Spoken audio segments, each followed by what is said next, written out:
All right, business owners, let's talk risk transfer and certificates of insurance. To keep this simple, the way I'm going to explain this is from the perspective of someone that's going to be subbing out work.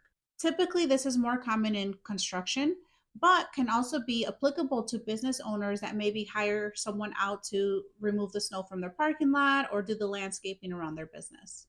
So, if you're going to be subbing out any work, here are two things to consider. Number one, have a contract in place. And please do not go to ChatGPT and try to create one for yourself or Google some template off of the internet. Hire a professional legal attorney to help you walk through your particular situation. Within that contract, make sure that you have an insurance requirements section, that you're asking for specific limits, and you are including the following four endorsements: additional insured, primary non-contributory, waiver of subrogation, and 30-day notice of cancellation. So here is what those endorsements do for you. Asking to be named as an additional insured affords you coverage under that subcontractor's policies, including legal defense.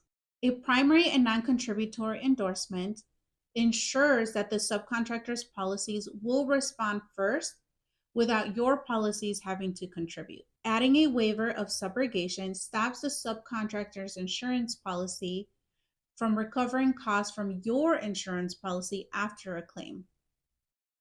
Adding a 30-day notice of cancellation requires a subcontractor's insurance carrier to notify you if their policies are going to be canceled.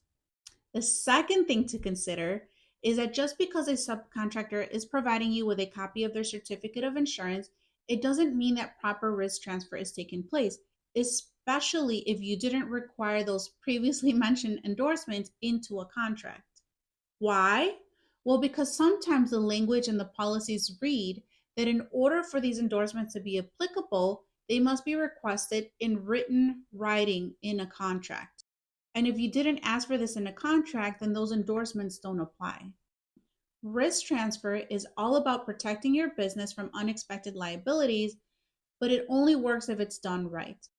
Contracts and certificates of insurance can be tricky, and we've been able to help plenty of businesses navigate these details in order to make sure that we're doing proper risk transfer. If your situation feels confusing right now and you'd like to have someone guide you through it, feel free to reach out. I'd be more than happy to help.